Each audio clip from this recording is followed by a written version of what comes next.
Hey, what's up guys, Adam Lobo here from Adam Lobo TV. As you fellow tech friends would have known that the Apple special event or the keynote has just ended. Instead of going through the highlights of the event itself, which you can find tons of videos here on YouTube, I thought I would highlight some of the things that Apple did not mention during the launch. So here it is.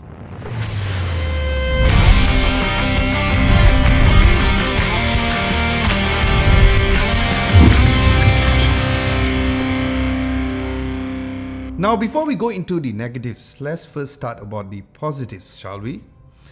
Although late into the game, Apple finally announces the always-on display smartwatch, which is the Apple Watch Series 5, which I've mentioned last year that the Apple Watch Series 4, which was really good for iPhone users, but except it did not have the always-on display feature, which was already available for other smartwatches out there. So yes, that was a great product launch. Next would be the overall prices for the iPhones. Now, to everyone's surprise, the iPhone XR was the highest phone sold compared to other iPhone models. Why do you ask? Because it's not really about the ecosystem, it's all about the price, and that has been something which I've been telling lots of people for so long, even before I even started YouTube, and we are glad that they decided to reduce the prices for all of the iPhone devices. But for us Malaysians, or if you are anywhere across the world, it is still expensive. So let's get the price out of our way, where the iPhone 11 is going for 3,399 ringgit, which was still cheaper than the iPhone XR when it was first introduced last year. And then the iPhone 11 Pro is going for 4,899 ringgit. And the bigger iPhone 11 Pro Max is going for 5,299 ringgit. Now, by the way, am I the only one who thinks that iPhone 11 Pro Max sounds like a fitness equipment that you see on TV? You know, like one of those, the iPhone 11 Pro Max gives you extra muscle and burns fat. And what's great is that Apple has also brought down the prices for their previous models too, so that was great to know, because I would still recommend for you guys to get the previous generation iPhones compared to the newer ones, which I'll let you guys know why in a short moment. Then compared to the iPhone XR, the iPhone 11 at least has two lenses. One is a wide 26mm 12MP f1.8 aperture and a 12MP 13mm ultra-wide f2.4 aperture lens. And then finally, Apple has added an extra lens for the iPhone 11 Pro and the Pro Max, which includes the additional 12MP f2.0 52mm telephoto lens. And yes, yet again, playing catch up with other smartphones out right now, there's the night mode on the phone, which turns on automatically as well. And speaking of catch up, there finally is the 4K video recording for the front camera, which Samsung has already had that since all the S10 variants, which includes the S10e. And then there's also redundant features like slow motion for the front camera, which is called slow fees.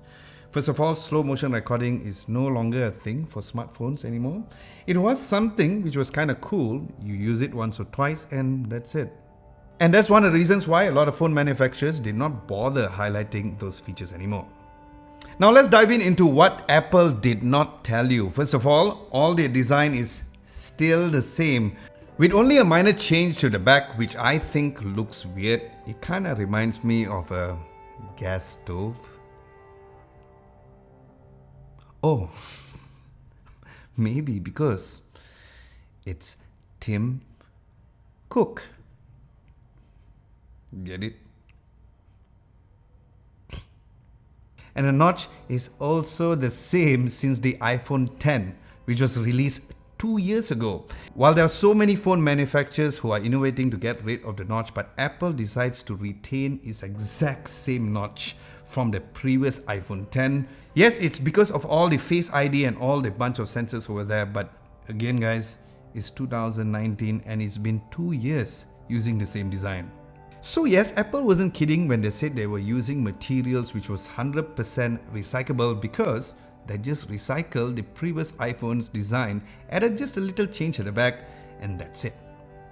And speaking of which, can you actually tell the difference between the new iPad compared to the previous ones? Let me know at the comment section below.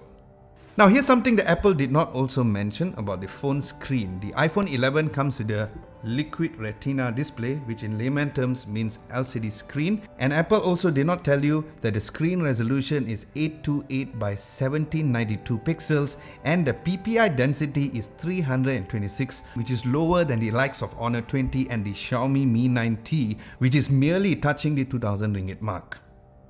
And while the iPhone 11 Pro Max has a higher resolution screen compared to the regular iPhone 11, the overall pixel density is still lower than Samsung's S10 Plus, which was released earlier this year. And let's not get into those thick bezels on the iPhone.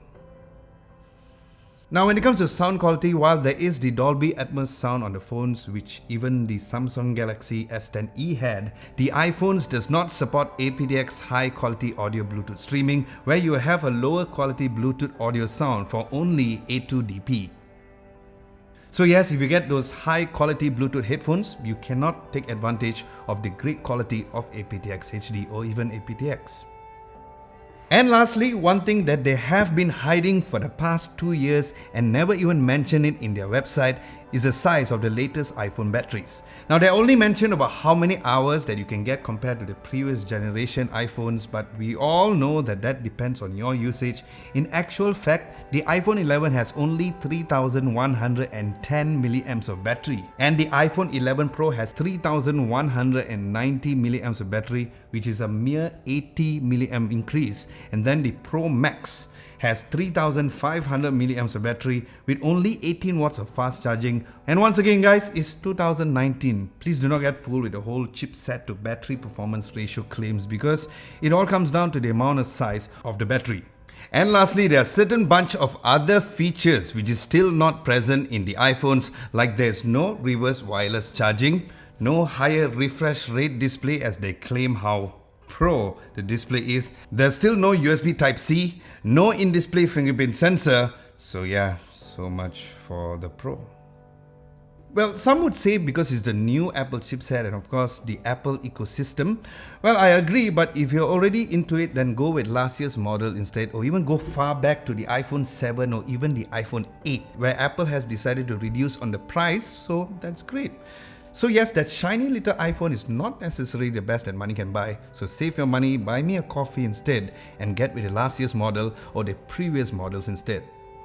Alright guys, hope you guys found this video helpful in giving you a clearer insights compared to all the hype and the bells and whistles of the launch of the iPhone 11. And my purpose of this video is not to hate on Apple, but to give you a better understanding on the newly released phone from Apple.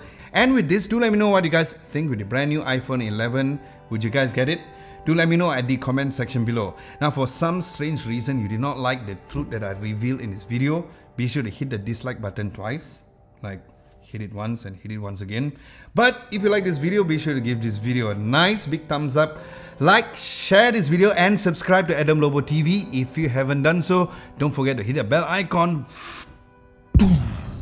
just next to it to get notified for my future videos. Thank you so much for watching. This is Adam Lobo and I'll catch you guys really soon.